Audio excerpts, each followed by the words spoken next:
If you know, you know. It's TCA in stereo. From the city to the lake, we make a noise. It's TCA summer sessions. It's TCA summer sessions. It's TCA summer sessions. Let's go. It's TCA summer sessions. It's TCA summer sessions. It's TCA summer sessions. Let's go. Let's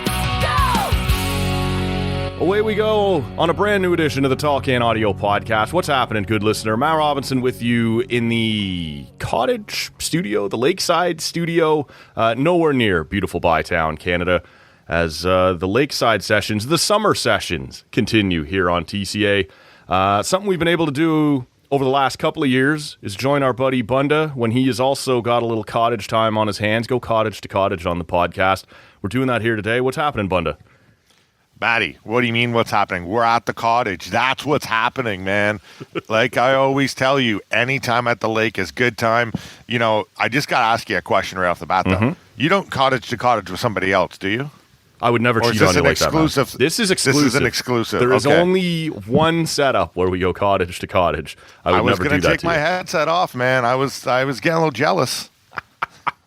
Well, this is why you get bugged so much. Why I always reach out to you and be like, "Hey, can you do the show this week?" Because I know you're willing to go on your vacation, tuck yourself away, grab a pint, and sit down and chat with me. And not everybody's willing to do that. When the broadcast types, man, the media types, when they roll out of town, that's it. They don't want to see another microphone until they get back to work. So you're one of the buttes who will make the time for us. You know what? I'll always make the time for you, especially when we're doing, like I said, a cottage to cottage. There's something special about that. That's just, that's more than being in studio. That's more than being just, at home on my couch when you're at home in the studio. This is just a bit different because we're both enjoying, and like you said, a nice time up at the cottage. And there's no rules at the cottage. No. Everything is just a whole different breed. Well, so, you texted me a few minutes before we started and said, "Hey, I might be a couple minutes late." I'm like, man, we're on cottage time. There's no such thing as late. Like, we just start when we start. That's what happens. It's just handling some business, but we don't need to talk about what kind of business. Sure. Yeah, no, and I will say up front, man, I don't know what it looks like on your end, but it's raining like hell here. It is, there's a severe thunderstorm watch in effect, not yet a warning. The rain is coming down. We'll see. So stick with me, good listener, here. If the connection gets a little spotty, we're doing our best. It's kind of a double-edged sword, right? Like, it's nice sometimes to sit outside and do these like you're able to do right now. On the other hand, it's kind of like, well, it's raining anyway. Like, I'm not missing out on anything. I wouldn't otherwise be swimming. I wouldn't otherwise be hanging out with the nieces and nephews right now when the weather's crap. Might as well be able to sit down, have a pint, talk some sports, and just hope that the power holds. Yeah, I got the screen in port. It's rained earlier this morning when I woke up around 6 or so, but it hasn't rained for a couple hours, but it is very windy. Staring out at the lake, seeing a little bit of whitecaps out there, so it's nice to kind of be outside. I kind of want it to rain, so maybe you can get the raindrop effect on the tin roof. Sure. As I'm talking, kind of sounds that soothing, but I might fall asleep if that happens too, because that stuff sounds great. But 100%, man. you know what? Weather aside, there's, like I said, it's always good to be at the lake and just make sure you're at least hunkered down in a basement in case of tornadoes, buddy.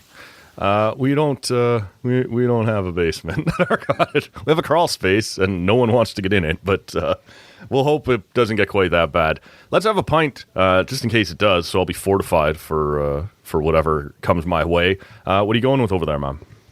Yeah, well, because we're doing this a little bit earlier in the day, I already woke up, had a nice Bailey's coffee going on, one of my favorite things to do, nice and early, but nice daytime drink. I'm going to go with an Arizona Premium Spiked Hard Half and Half Mango Iced Tea Lemonade. It's 5%. It's a nice kind of, basically it's juice. It tastes like Fruitopia, but it's just, you know what? It's so good on a nice, warm day. You just crush a couple of these in the afternoon, so that way you're not having the, all-day effect of drinking beer, right? Like, it can get a bit much, but, I like to have a nice Caesar around dinner time as I'm cooking my dinner or barbecuing some dinner, and then I'll have, like, a couple pints in the evening. That's my kind of routine up at the cottage usually. Like I said, nice Bailey's coffee to start the day with my breakfast, then you do a couple things, and then you can get into the fun drinks, and then you get into the pints later on this evening. Sure. Yeah. No, I get it. I will, though. I'm going full beer here because there's an an entirely real You're a trooper. possibility.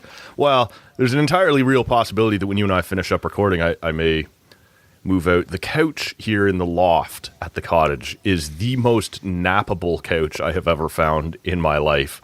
Throw on something on TV, sports, or reruns of some old sitcom or something like that, and just, man, an hour will disappear in no time. So if I have a pint here early in the afternoon, maybe 2 pints, we'll see, and then hit that couch, that's not a bad rainy day at the cottage. So I'm going with the Nita Beer Company. Both of my pints will be from there. Hi, Andy. Shout out Andy. Love that guy. He sexually harassed me when I was in at the brewery. He's a bit of a predator. I went in there before rolling out of town to collect a couple of things. I think I've talked to you about this before, Bunda. Every summer with some friends I have from down here back home, we do kind of a get-together for our own little craft beer festival. And everybody just brings a couple things to try. And I grabbed...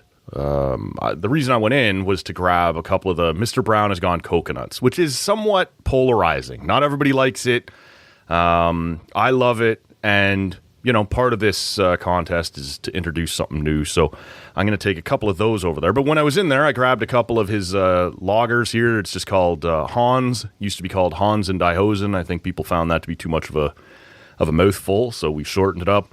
And I also grabbed a couple of his light lagers that are both beautiful beers for the summertime. So I'm going to have a Hans here while we sit and chat. As far as being sexually harassed goes, yeah, I'm standing at the bar. I was going to say. He comes in from outside, and I haven't seen him. He comes up behind me, and he's kind of tickling my love handles there over my belt. I was a little flattered, but also a little upset. Anyway, that's Andy, if you know him at all. So, oh, geez. That's what we're doing up at this point, man. Have you had anything this summer here recently or whatever that you might recommend I also submit to this kind of thing, or have you been kind of sticking to your true blue kind of regular things? You got a craft beer kind of that you've stumbled across over the last month or two? I love listening to your back porch right now. You can hear the birds and everything chirping while we're chatting. Meanwhile, here it's just a downpour outside my window. I'm worried that it will start downpouring soon because, like I said, the dark skies and the wind is pretty strong here. But no, yeah, there's a couple birds all hanging around, and it's nice to be outside on the back porch, screened in and covered. So yeah, I'm protected from the elements. But in terms of beers, that I wouldn't say it's super new, but Stray Dog puts out a Tropical Knockout IPA, and it has to be one of my all-time favorites. Okay. Like I even have the mug where there's like a flamingo and it's got boxing gloves going on, and it's just such a cool mug, and it's like it's one of those full pint mugs, like a beer can. Yep. So I love that. Man, a very crushable IPA. Very tasty, so much flavor. So Tropical Knockout by Stray Dog is definitely a go-to during the summertime. Honestly, every time they release them, it's I have to make sure I got to get out there, and I've yet to get out there and grab one yet, but I saw that they put out that they released it about a week or two ago, so I need to get out there, talk to our pal Mark, and say hi, because it's been a little while since I've been out to the East End and, paid him a little visit, but I got to go grab some of the Tropical Knockouts, man. You discover anything new or great recently? Yeah, honestly, it's been over the last little bit, kind of the same old for me. I brought with me to the cottage for this trip my last 4 TCA Beautiful Bytown 10% black IPAs. Ooh. And you were able to try it there at our 10th anniversary party last year. And I bought a whole bunch of the stuff. I made it last as long as I could. And at some point, look, it's craft beer. Even when refrigerated, you got to just stop being so precious about it. So I brought those as well to have. I'm not taking those to the contest. I already won the contest last year with that one. Hell yeah. But yes, I do need to polish them off. So I brought a couple down here to finish off with the old man, and we'll do that. But it's been kind of I don't know. This spring, not a whole lot new has come across my my radar. Now, because I have a few days here down in the Kawarthas, there are some breweries down here. Maybe I'll branch out, try something new, and submit that to the contest. But one thing that has not been particularly new or novel is the performance of the Ottawa REDBLACKS, who, I don't know how you felt, man. You're around the team. You're doing pre and post game stuff. You're talking to fans and taking calls and this and that. Even at 0-5, it felt like very much same old, like just sort of fan apathy. I don't know what it was. If it was the way it went on Sunday, the overtime and everything extra that went into it, the blown opportunities. 0-6 seemed to break people, man. People were pissed, at least on my my timeline. And it's partly because I think in the few weeks leading up, you'd had big deficits and you were able to battle back and at least make it interesting. This was a big blown lead. You had an opportunity to make it bigger, failed to do it, with the, what were they, 2 yards off the goal line. There was a couple different opportunities there. In a general sense, man, you're around the team, and maybe more importantly, you're hearing from the fan base. Did it feel to you like 0-6 was sort of a breaking point for people? Not really, only because it feels like a lot of it has already been broken. Yeah. That's the unfortunate part is already being 1-5, 0-5 was a problem. And if you can go 1-5, it would at least bring some confidence. And, the big thing was, they were facing Drew Brown, the former quarterback that was here in Ottawa. It sounded like him and Ryan Dinwiddie, head coach, and GM for the Red Blacks, just, didn't see eye to eye on a lot of things. He has to be, kind of cut. They ended up trading him back to Winnipeg, where he kind of came from as a free agent. And, I think that was the hard part, is to watch him have a comeback against the Ottawa REDBLACKS, where, at a good chunk of the games, probably 3/4 of it, Jake Mayer, who, head coach Ryan Dinwiddie said he's my guy early on in camp, and he went with him, and he looked better than Drew for 3/4 of the game. But then here comes the fourth quarter, which seems to be a problem for this REDBLACKS team the last couple of weeks. Like you said, battle back against Edmonton, made it interesting, 2-point game, but then all of a sudden it's 24-3, in the fourth quarter, being outscored to get blown out, and that's just terrible. It's terrible for fans, and a lot of them were upset about, stuff like that. And it kind of just seems like they keep finding ways to lose. Now, it's unfortunate, like you said, too, just to, always get fans excited and have the hope there, whether it's making a comeback or having a big lead.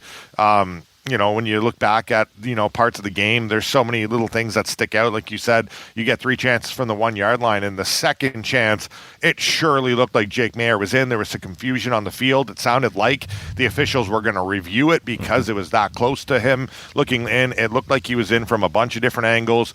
They ended up saying, no, it was too late because the REDBLACKS ran the third down play, which I was okay with them going for it on 3rd and 1 from the 1. No matter what, you pin them deep, and then you kind of, figure things out from there, and you make them march the field over 100 yards. Like, that's the big thing. But it just didn't go that way, and so they didn't get the automatic review because they ran the play, even though on the field officials told some of the players that they were still reviewing it. It all kind of was just a crap show. And then, it's not, and it's the problem with these excuses that come up in the silly things, whether it be bad penalties, a couple bad punts and spots where Winnipeg just kind of built momentum, and you could feel it when they were up. They were up big, and they were feeling good, and there was some confidence on the sideline. The team was feeling hyped up. They were really excited.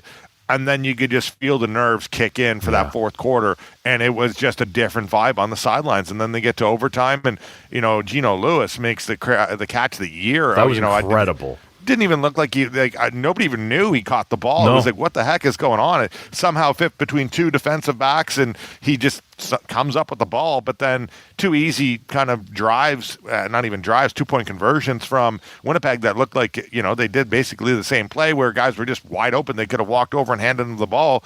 So it was just unfortunate to find a new way, because a lot of fans it was kind of funny. I don't know about you, but I was surprised some fans were like, oh, we'll bring back the ties. It's like, well, this is gimmicky. And I'm thinking, you would rather a tie than just find a way to end a game? Like, get over that part of it. But at the end of the day, it's another loss. 0-6 heading into the bye week, versus 1-5. You have a big win. You kind of the team builds some confidence and some camaraderie, and you build around the fact that you just beat Drew Brown in Winnipeg, and it makes your head coach and GM, Ryan Dinwiddie, feel good. Jake Mayer, who you stuck with, through all of this and has taken a lot of heat, he's feeling a little bit better. The offense is feeling a bit better. The defense is feeling good, and it just kind of collapsed. The one big thing that this Red Blacks team has shown all season, when teams need to go down the field to score, it just seems like they can at will. And it's just, here you go. Like, just basically get a touchdown or whatever points you need. It's been infuriating to see the defense. I think they had the Ottawa defense,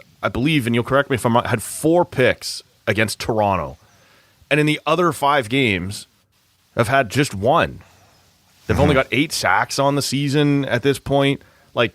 So the defense isn't getting it done when you need them to. I see people being frustrated with Jake Mayer, and I get it. I get it.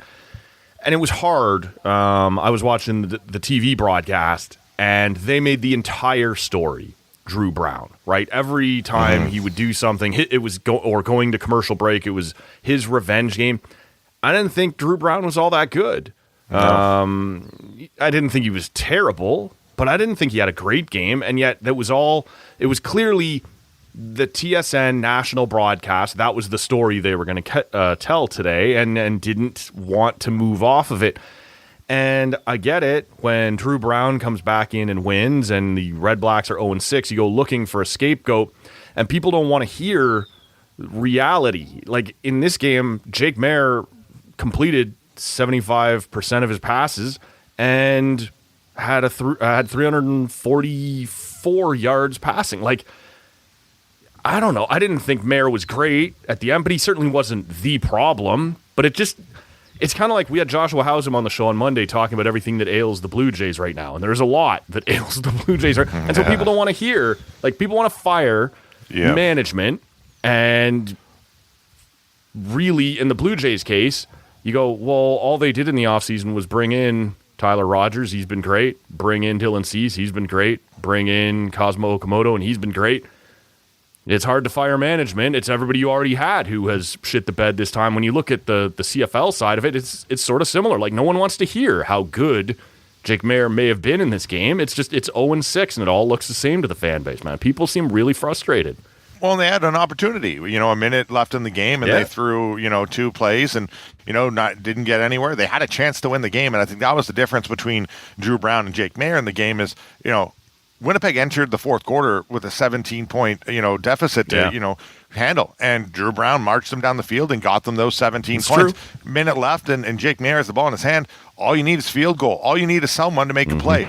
You brought it up, man, but Shakur Brown, he dropped 3 interceptions. I don't know how he's going to sleep it all this week. And this is a guy, Shakur Brown, he's kind of got some swagger. He's got that ability. In practice, he's making plays. Usually on the pregame show, myself and James Duke Ellingson, when we do things, I say, give me a player to watch on offense and defense that you want to see what's going on. I said before the game, I'm picking Shakur Brown. He just got back into the lineup because of injuries. He's a guy that was in for a few of the games. Then he kind of was bounced back onto the practice squad after, Adrian Fry came back. Well, with injuries in the secondary, he was back in the lineup. And I said, look, every time I'm out of practice, this guy makes plays. He makes picks. He's back in. Something tells me he's going to get a pick. Right. Well, he dropped 3 of them, and I felt terrible for him because, one, like I said, he's a good guy, and he, it's something where he's absolutely going to hear from the coaching staff. He's going to hear from the other DBs. Plus, now all he has to do is secure one of them, and it kind of changes and alters the game. So it's just, I feel terrible for him. Deontay Ruffin had one as well. So there's 4 that I thought he could have came down with. Demario Houston as well, in I think overtime, had a chance where he dove and it just barely got his hands onto the ball, but the middle of the ball still hit the field, and it was a very, very, very tough play to make. He was just right there. It was so close. Game of inches, man. Football, you hear it all the time. It is a game of inches. Such a cliche, but literally it was there. I'm not going to hold them, accountable for that one, but there was 4 of them there that they should have been picked, and it's just unfortunate because, again, when the team needs to make a play or step up, or someone in those moments, make the pick or get that sack or throw the ball to him and get the touchdown. Like the ice in their veins, alpha players that okay, you know what, we need to go down and do this. It just feels like this Red Blacks team is missing it. And, like you said, you asking me originally about, this, are people broken? It's like, they're way beyond broken, man. Like I'm getting calls and texts and emails and everything from fan bases going after everybody from the top down at OSEG to the Red Blacks to everything. Everybody's wearing some of it right now. And that's what happens. This team hasn't won a game since September 5th of last year. I don't like it. It's uncomfortable when you have to do this stuff because there's a lot of great people that work at OSEG, a lot of people that care. And, even Red Blacks coaching staff, OSEG, all management, whoever you want to, target, it's unfortunate. Some of them are great people, but at the end of the day, man, it's sports. It's a business. And, winning matters. Just and that's win, the baby. biggest thing. So, exactly. Just win. No one cares about the fact that the refs should have reviewed that second play touchdown. That was probably a touchdown that they just did, and they, kind of screwed the Red Blacks because they did it for Winnipeg. Well, you put it out, right? When you got a 17-point lead, everything else that's happened before that and whatever, it doesn't just close it out. Just fucking close it out. No one wants to hear excuses. Just do your job, right? And it didn't happen. I'm curious. And like I said, just having the ball with a minute left in the CFL, they had no timeouts, but that's a lot of time.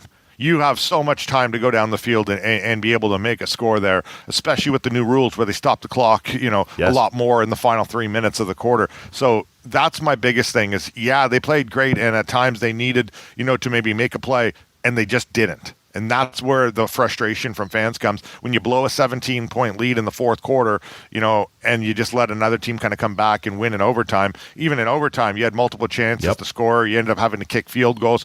Every time you get the ball in your hand, you know what? That's your chance to make a play and to win the game. And it takes that ability to just do it. And that's the reason why I think Jake Mayer, it was wearing a good chunk of it. And there's times where, he looks great and all his completion percentage, but the last couple games when you needed him to score or make plays, it's non-existent. So that's, it's tough. And, Coach Ryan, did he wear some on his play calling when he says he'll take a lot of blame and put the blame on himself? That's, he's just that kind of guy, and that's what he does. Well, but sometimes, at the end of the day, right? Like a week ago, he wasn't taking any blame. He was roasting everybody around. And I get it. You got to press different buttons as a head coach at different times, right? I'm sort of curious what you made of, and there is a clip. You can hear it on the TSN 1200 post-game show that gets archived and gets podcasted. But you and Duke did talk about Jake Mayer, and I think a lot of Ottawa fans were sort of sour on his post-game press conference. Can you kind of walk us through that and, what you made of what he had to say and why people weren't prepared to hear it? Yeah, I just, and a lot of the fan base was really upset just because of the fact that he just didn't seem pissed off enough to be 0-6. It sounded like a guy that was, 5-1, losing their first game of the year, rather than a guy that's 0-6 and, heading into a bye week where everyone is upset. Right. His tone and everything was, and again, it's tough because I heard AJ Jakubek, he was the one, and I talked to him after the game, and I just said, how did that look? Because it sounded like a guy that didn't care at all. It wasn't upset. It was kind of trying to be positive. And AJ kind of, talked about it and, said, look, when I was interviewing him, I didn't see it that way. He looked like he was upset. And he's trying to remain positive because he doesn't want to lose a locker room when you're only a third of the way through the season. Right. So, hearing his comments changed my personal views on it. But when he's talking about what a great game it was, and, we kind of knew we were kidding ourselves if Winnipeg wouldn't make this a tight game. And it was stuff like that where it's just like, you don't want to hear that. Again, I'm talking about they need a guy. Read the room, right? Read the room, but also understand that this team hasn't won since September 5th of last year. And you're 0-6 now. And on top of that, you want to be a leader where hey, I need to be better. I had the ball with a minute in my, a minute to go in my hands, and we didn't get it done. There's a lot of things he could have taken ownership and, maybe, projected himself as that absolute stud leader. Now, Jake Mayer isn't that guy that's rah-rah or excited or crazy on the sidelines. He's very even keel. He's not we super should be loud. fair to him, too. He had also received news, much like the rest of us. He was friends he had just lost a friend earlier that day, right? We got news about the car accident there involving the Saskatchewan. So, his headspace is going to be a little different than everyone else's. But yeah, I kind of got the same vibe when you're looking at that presser. I need you to, even if you feel like, okay, we showed some things here and we started to come along and I played better maybe than I have in some other games, I need you to at least be aware that that's not enough right now for the fans, right? Even if it's a little fake, right? Like we demand this of hockey players. It's one game of 82 games and they come out afterwards. Like, you need to understand that even though it's a random Tuesday in December against the Blue Jackets, the fan base is still wearing this. You need to at least acknowledge and pretend you're wearing it as much as well, right? Yeah, and I think just that ability to, like I said, kind of step up and be the ultimate leader, right? Lead this team. And again, there's moments where he has that chance to, and he hasn't been able to. And again, it's just so tough now being 0-6, and that's the comments you heard from him heading into a bye week. And that's where, like, there was a couple people that were calling into the show that were on hold listening. And I remember one, I can't remember the guy's name, but one of the callers was just like, I had completely different thoughts on this until I heard his comments. And I just can't believe that's the quarterback of our team who's talking about what a great game, and congrats and kudos to Drew Brown for making the comeback. And, it was awesome. And some of those words, it rubs people the wrong way. And again, it's different because nobody is there to see, how disappointed he is or looks to his face. You're just hearing this straight audio, right? That's what radio. Like I said, AJ Jakubek said that he didn't sound that way. He looked like he was disappointed and upset. So that it's different like that. But, context is everything for sure. But he just didn't do himself any favors right there. And, at the end of the day, my favorite saying is, I don't care how much you want to win. I want you to hate losing. Yes. Like, those are the players, like, hate losing. And it kind of just came off way too positive to the Red Blacks fan base that after a loss where they blew it, a 17-point lead in the fourth quarter and lost in overtime, and they're now 0-6 with, a very much, if, there's any chance of a playoff spot, like, man, they've got to basically run the table. You can't afford many losses. And with Hamilton getting a win over the weekend with Trey Ford at quarterback, they've been kind of in all sorts and haven't looked great with that situation. Delegala didn't look very good. Here comes Trey Ford, and he has himself a game where he looks like the athlete that they've kind of expected him to be a couple years ago, where he ended up it came down to a kind of a missed field goal at the end. Pretty big injuries of their own, right? Yeah, exactly. So that's the thing. They found a way to win. So you're kind of like looking at teams like, oh wow, like, here it is. Hamilton won. You kind of need to keep pace with them because they don't have a real quarterback situation. Well, now they do. And then now you look at that situation where you're 0-6, and it's very, very much a deep, deep, deep hole to be in a third of the way through the season. Again, the offense did look a little bit better at times, but it's a team that I think is trending in the right direction. But at the same time, that doesn't matter until you get a win. Yeah. No, and it's a bad spot to be, because we're not even through July, right? Like, the season is not close to over, and you've already alienated the fan base again, already disappointed everyone, and it's going to be a slog from here to see. Like, attendance has been hovering around, like, I think I saw 14,000 again for this one. When you're 0-6 coming out of a bye week, you'll already be kind of back of mind for some people through all of August, all of September, all of October. Like, that's a tough spot to be in for this franchise when they made some big changes, right? They went out and got Ryan Dinwiddie, and people were optimistic about that. At least I was optimistic about that. And I still am. Like, I don't put, like, again, I do put a little bit of this on the coaching staff, maybe some of the play calls at certain parts. But I do believe Ryan Dinwiddie and the coaches, again, there's certain aspects of the game where they can only do so much. Sure. Right? That's the thing. Players got to make the plays on the field, right? That's the ultimate thing. And whether they're in the right spots or the play calls or anything via coaching staff, I understand. But at the end of the day, when Jake Maier's on the field and he's got the ball in his hands, it's time to go. Like, they need to make these plays happen. Again, Drew Brown was able to do it with Mike O'Shea and Tommy Condell. Tommy Condell's offense did not look good here last year. Right. He was pretty much one of the biggest scapegoats of getting rid of him. That's right. Well, you know what? Like, they were able to get... Mike O'Shea was leaving, and they managed to talk him into coming back. Yeah. So there's a lot that goes into these games where, and again, there's changes coming to, like, OSEG and, TD Place and, Lansdowne 2.0. They're renovating everything, but the team is 0-6, and it's going to take a couple of years for everything to get set up. But, they need to turn things around. They need to make some changes. They have the bye week this week. There needs to be some kind of address for the fans because it kind of just feels like they're just kind of letting this thing kind of, fall apart, and there's not really comment or word from anybody, not really any changes happening. There's a lot of people calling for Sean Burke's job because he's been around the longest and kind of assembled this team. He's drafted a lot of these guys.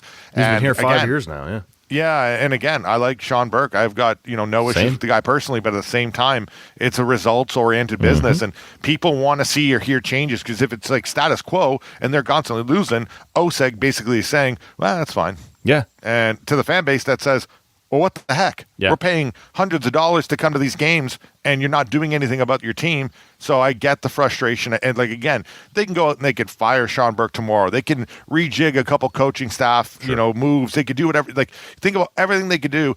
Is it going to make the roster better tomorrow? And is it going to make a team win? Right. Coming out of the bye week, get hot. Probably not. No, probably exactly. Not. So that's the situation that they're kind of in right now, is you're kind of damned if you do, damned if you don't. But I think ultimately the fans just deserve better, and they deserve something. So I'm curious to see what happens here, the next week or so, what changes are made, if any changes at all, because I feel like if they come back from the bye week and there is no changes, that's going to be a tough sell for the fans. Yeah. For sure. I'm curious what your thought was here as we kind of get into the dog days of summer for hockey, and news gets a little hard to come by, but we do get some random business being done, and the Chicago Blackhawks announced the other day that they locked up their centerpiece, Connor Bedard, to a 5-year, $15 million contract extension. I shouldn't call it an extension. I guess it's a new deal as he comes off his rookie deal, but same thing. He's staying with the Blackhawks. It's been sort of a rocky road for that guy. He's had some injuries when he's been healthy, especially last season, like right up until December. He was very much in that race. We were talking about him and Celebrini, and would Team Canada consider bringing two young guys like that on the Olympic team? And he had put himself in the mix before he got injured, and then he didn't return from injury until after the selection process. I personally, and maybe we're relitigating things that don't matter, I didn't think they would ever take both him and Celebrini, but he had made himself part of that conversation, part of the either or, and then when he got hurt, it allowed Hockey Canada off the hook to just pick Celebrini, and turned out to be a pretty good decision. He was fantastic at the Olympics. But he's had some injury issues, including one just a couple of weeks ago in the summer skates. There was a video that made its way around. I'm not sure if you saw it, where he clearly went down, hurt his shoulder, and went off. That puts Chicago in a tough spot when negotiating a contract. But in a general sense, 5 years times $15 million. What did you think? Kind of surprised it was 5 years, right? Kind of feels like he is either kind of doing the Austin Matthews, what he did a couple of years ago with the Leafs, where you put yourself in a spot to get a couple paydays. Yep. And I think either he's doing that, or, he's thinking, what, I'm giving the Blackhawks 5 more years until I'd like to move somewhere else. The only other thing I could think of when I saw the number was, that's a lot of money for a guy that hasn't. And look, Connor Bedard came in with a lot of hype, right? He was that next one, right? He was that next guy that's going to, take the, kind of baton. I still think he should have been a part of the Olympic roster. I still personally do. I thought, this is a guy where you want him around. At the end of the day, we needed one more goal, and he could have given you that. Like, we'll never know for sure, but I'm with you. I would have had him around, even as my 13th forward or something. I think just like that, just to be around to see guys like Sidney Crosby and, be around the leadership role, even Drew Doughty, right? These guys that have been around for a while, you learn, because the future of, this Hockey Canada team is going to be Connor Bedard. It involves him. Unless something crazy or drastic ever happens, he is going to be a guy that you need to lean on down in the years. And you know what? There was, like you said, some question about Celebrini, but he's been showing that he's, an absolute star in the making in San Jose, and he was until the gold medal game, but we won't get into those plays. But him and Nathan McKinnon with multiple chances to kind of tie the game, and just weren't able to do it. But I do just think Connor Bedard should have been around the team and learning that, getting that experience, and feeling out that whole process of what it's like to be there, whether he played or not. Like you said, I just still think he should have been there.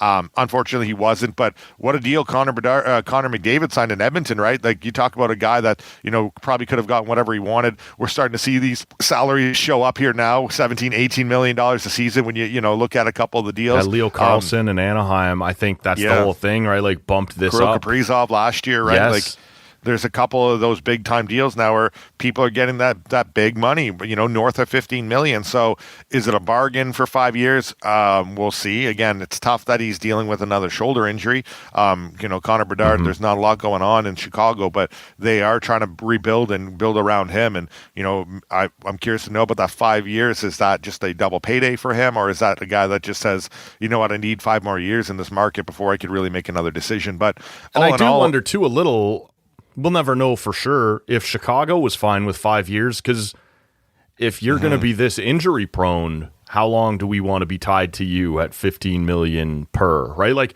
Sens fans and people in this market will think about Josh Norris in a real hurry, right? Like sometimes it's just a face-off being taken the wrong, and that is what happened to Bedard last year, or 2 years ago now. One of his shoulder injuries came on a face-off play against Braden Shen, and all of a sudden his shoulder's out, and off he goes. Now, he's had 2 different shoulder injuries, one to each shoulder, and then this summer where he fell.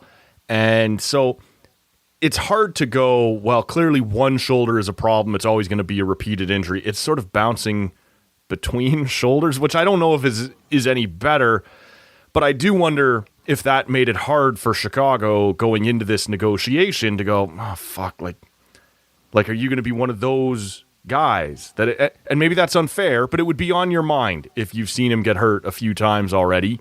And yet he is the franchise centerpiece, right?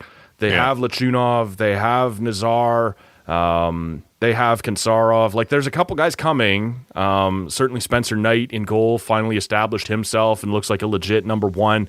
There's some real pieces there in Chicago, but none of it's going anywhere without Connor Bedard.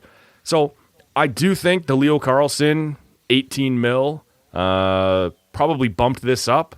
I think Chicago probably would have been looking at more like a 12, kind of that area, and maybe for 8 years instead. I really don't know, but I think that 18 million made everybody look like here in Ottawa. Drake Batherson, that guy's not going for 8 million now. Like, that guy's talking 10. When somebody jumps up that high, it pulls everyone up with them, including Connor Bedard.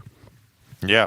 And, you bring up the injury situation too, but this is a guy that's a special talent. When he's playing, he shows it.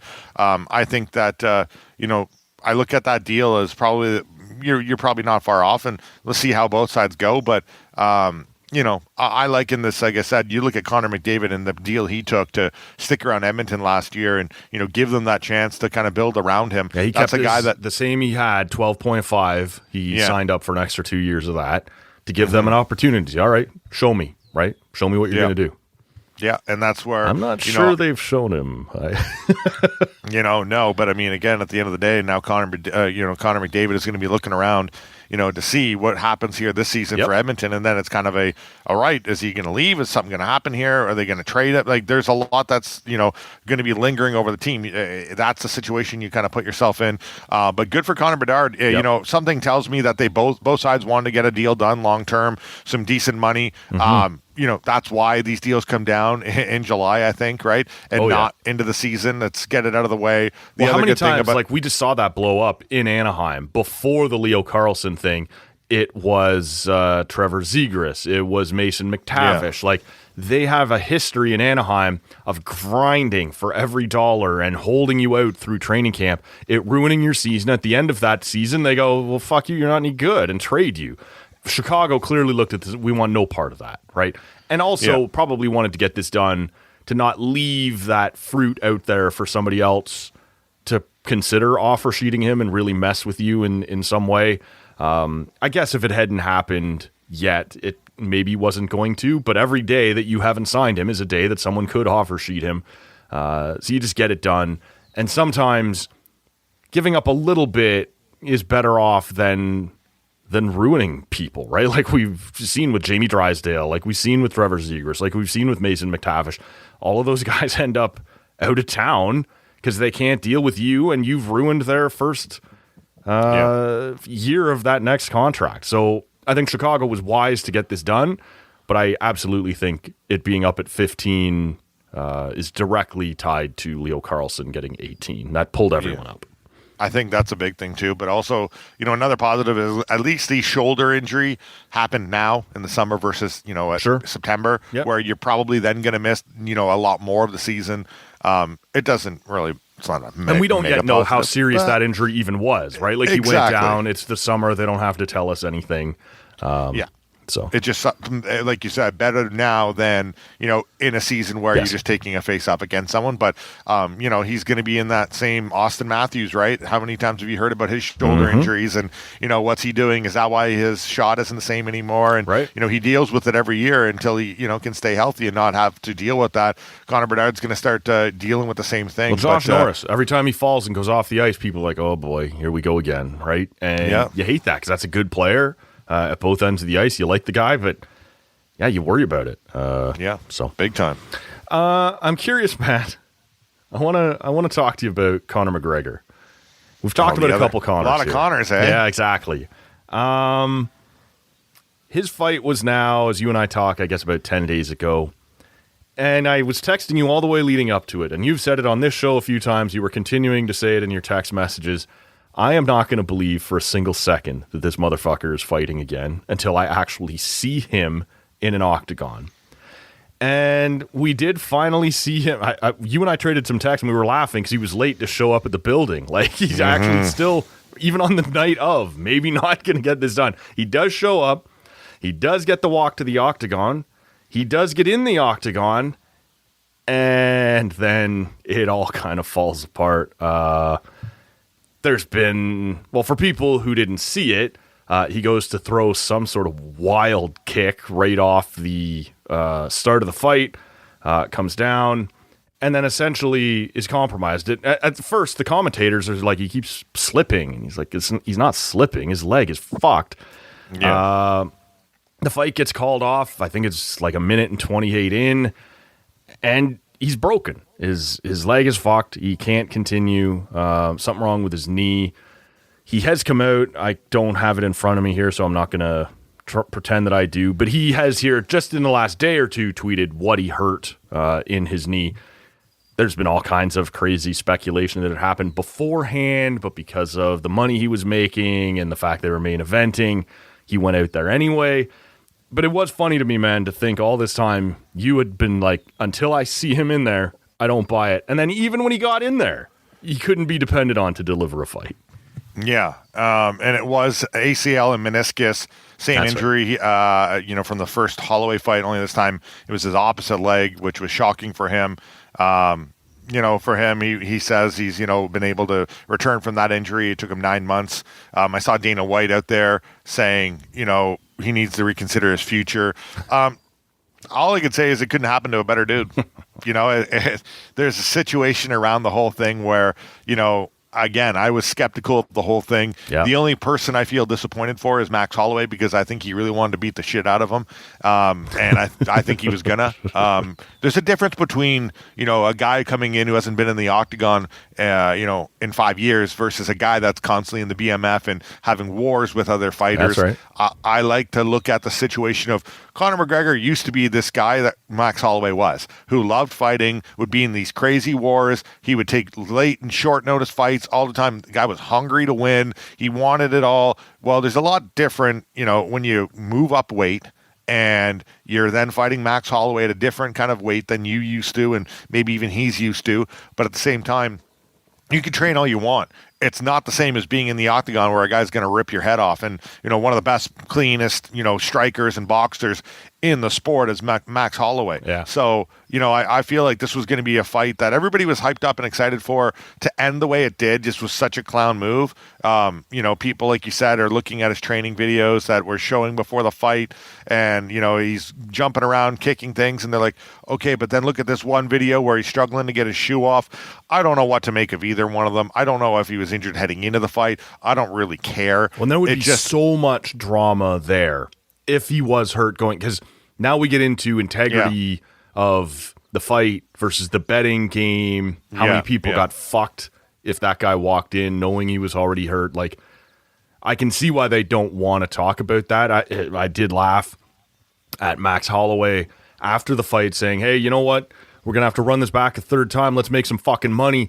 in front of an arena full of people who already paid their money to see this one and got fucked out of it, right? Because the guy couldn't go through a minute and a half. That was not a great moment for Max. I get what he was doing, and he was kind after the fight in terms of the way he talked about McGregor. But man, a bit of a shit show there that did not reflect well, because that was it was a good card in general, and people seemed pretty excited about it. Coming off the White House thing, which you and I have already talked about, this was a better card, but to have your main event go down like that was just, fuck, man. To watch guy just come in and throw this flying kick, come down and not be able to stand afterward because he's blown his knee out was, I don't know, it's a little embarrassing. Like, these things can happen in a fight, but if you're going to pimp the whole thing on his shoulders and he does something stupid like that, it makes the whole promotion look bad. Yeah, and that's where those answers we'll probably never get, about his injury status or whatever will ever come out. I don't think Conor McGregor fights again in the UFC. I've been, I don't count this as a fight either. Said that last time. I don't count this as a fight, because he didn't even, I was making me laugh when he was falling down. He couldn't get up. And, Max Holloway's looking like, do I beat this guy up? Like, he can't stand. Like, I want to kind of beat him up here. He's sort of pointing to the ref, like at McGregor going, look, the guy's fucked. Do you need me to beat the shit out of him? Like, if so, I will. But let's be real about this. Yeah. So I look at the situation of I don't really know. Like you said, clown move to start it. The ratings were amazing. Like, they were right there. I think average person. I think that there was just a little bit less than the White House just card. shy of the White House, But in terms of people engaged in watching, there was more. So it's hard the way they do some of their their viewer and ratings numbers. Well, this is it. It used to be really simple on straight pay-per-view buys, but now your Paramounts or your Netflix or whatever don't have to release the actual numbers unless they're incredible. There's no independent way of verifying it, but it sounds like it was just shy of the White House. Both of those falling just shy of Rousey on Netflix. Now, some of that would be Netflix is many more people have that service than have Paramount Plus. So it's a bit of a shit show in that regard, but that's it. That's your biggest name. That's your star, and that's what he does. Sold it for weeks or months that this guy's coming back.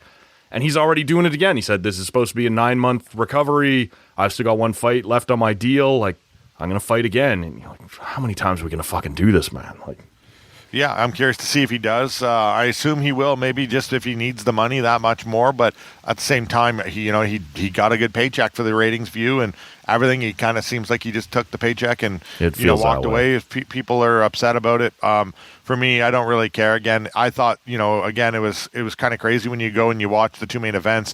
They are both over within basically, I guess Conor's fight went on, longer than it probably should have, but that ended with his own injury, 4 seconds into the fight. You look at Paddy Pimblett, right? He made sure Benoit Saint Denis was out in like under a minute in a submission. Was wild. So like you're paying, think about the people I like paying Benoit the money. Saint Denis. Like, I think that guy's a talented fighter. But if I bought tickets and watched him stupidly rush in like that and get dummied by Paddy Pimblett and whatever it was, like, again, like 2 minutes, and then the main event, and then the main event is Conor McGregor blowing his own knee out by jumping around like an idiot. It's one thing if I'm sitting here at home and I already subscribe to Paramount Plus. I guess I'm not really out anything other than my time. If I bought tickets to see that shit, and then, like I said, not a great moment for Max Holloway to be out there saying, hey, let's make some more money. Let's run this back a third time. You're like, motherfucker, I didn't get my money's worth this time. I like Max, but it was a bad time to drop that line. Yeah, and you know what, for Max, he just knows it because I think he wanted to fight him. Everybody wants to fight him. I saw that one last fight. People were already bringing up the fact that, Michael Chandler deserves that. I think Dustin Poirier, who's had his own issues the last, couple weeks and, has admitted to, struggling right now that he's not fighting anymore and he's, he's kind of turned to alcohol. But I saw him say, he's like, I don't know why Michael Chandler is fighting anymore. Like, what is he fighting for? And it's true. When you watch a guy, he doesn't seem to have any purpose when he fights. He just goes out there trying to look like a meathead, and he kind of just screws himself into losses. And it's like, what are you doing? Yeah, I don't understand. But I don't think Conor McGregor versus... And Dustin went through something similar with McGregor, who McGregor goes out, throws a kick or whatever, and breaks his own leg. Yeah. And now this whole fight is fucked again. Like it, you just can't count it. I think I sent you a text of a tweet that I'd seen or somebody pointing out that all of like Alex Pereira, who is now one of the top stars in the company, his entire career has happened inside the window since Conor McGregor's last win in the UFC. Yeah. And you're just like, that just goes to show, like, this guy, took 5 years off. Yes. And I think that Max Holloway was probably going to win this fight just based off of that. Like, Sure. being in the octagon and being hit, punched. Like, he's been in some wars. I feel like it's a completely different game when you're doing that versus, coming off your couch after 5 years of, just being a moron, sexual assault cases, rape case, everything about he's Conor a terrible McGregor. person. Yeah. Yeah, he was dealing with, right? And then I feels like, okay, I need to fight now. It's like, okay, interesting, curious. And again, I don't really consider it as a fight because he, didn't even do much at all. But at the same time, I thought that the card was a really good card. And I thought, you know what, you kind of get the passing of the torch of this next guy that is going to be the next Conor McGregor, and that is Paddy Pimblett, man. Yeah. Seeing the dance, you've been talking about this guy for yes. You've been talking about this guy for years. Paddy the body. And and he that's the thing. arrived, like, he's been good for quite some time, but the He's way got the he performed on dance. this Yeah. card, unbelievable, man. Like, this is now your little sausage, right? Like this is this guy is a star in the making for the UFC. They've got a few Absolutely. guys that I've talked about the last 2 years that are, you're kind of waiting to take that next step. They're the guys that are going to carry you. Sugar Sean O'Malley's one of Yes. them. Paddy Pimblett's another. Ilya Topuria was, up until he Yeah. got beat the hell out of Yeah. by Justin Gaethje, which was crazy in itself at the White House card. But you have Hamzat Chimaev, another guy, like, Yep. he's dealt with some injuries, but, these are guys that are monsters and that are going to take over. Last thing for you, related but not related. Have you been keeping an eye on what your boy, former Tampa Bay Buccaneer Tom Brady, has been up to here with Logan Paul? Has this crossed your radar at all? Yeah, I saw that, I think, recently too, but they've had beef up to there was a flag football game a few months ago. Mm-hmm. They were going at each other. It was like something in Saudi Arabia that paid them some big money to go Sure. up there and have some celebrity flag football game. And you had Brady and Gronk and everything. And the one thing that about Tom Brady is he likes to get into the trash talk. We've seen that before. He's he's the ultimate GOAT, and he'll always be my man when he won me a Super Bowl ring a couple years ago with the else Tampa here Bay just in the Buccaneers. last week or so. I think it was Where at he Fanatics slapped Fest. he slapped him. What are the odds here, man? What are the odds? Because Logan Paul, outside of his brother's, boxing thing, Logan Paul is a WWE guy. Mm-hmm.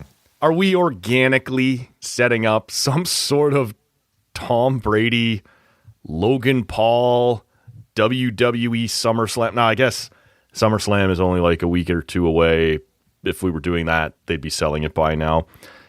But is there any chance in your mind that Tom Brady is willing to do that? Lots of celebrities are willing to do the wrestling thing for, like, we've seen Bad Bunny, right? We've seen, what's his name, Jelly Roll. Like, we've seen Gronk get involved with the WWE before. Is this just their own little thing that Logan Paul and Tom Brady have going?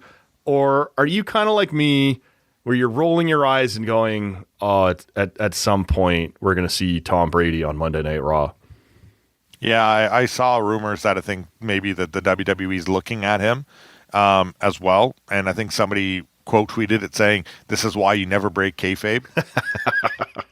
Which I thought was such a good response to it, because it could happen. I don't see Tom Brady getting in the ring and wrestling or doing anything like that. I could see him like interfering in a match with Logan Paul where he pulls the ref out or screws over Logan Paul. Or he's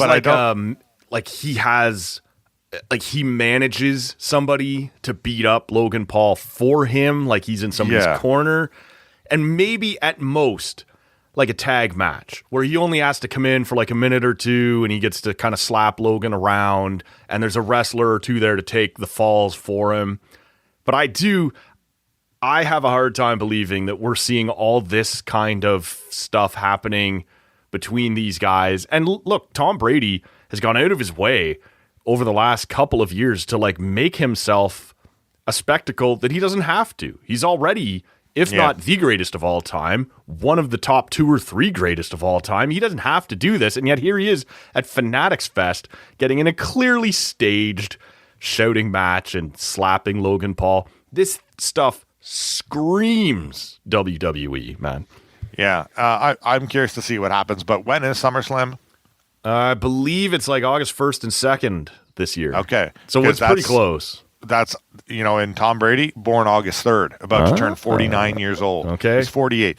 Do I see him getting super involved? I don't. It's just, he's already kind of worn he's not going to have well. Brock Lesnar F5 him through a table. No, I don't. That's just not his image. And, Tom Brady has also been very negative about wrestling, right? And maybe it's, his, way to build animosity and become the bad guy against Logan Paul, where he kind of, what I think he called it cute that those guys do stuff like that.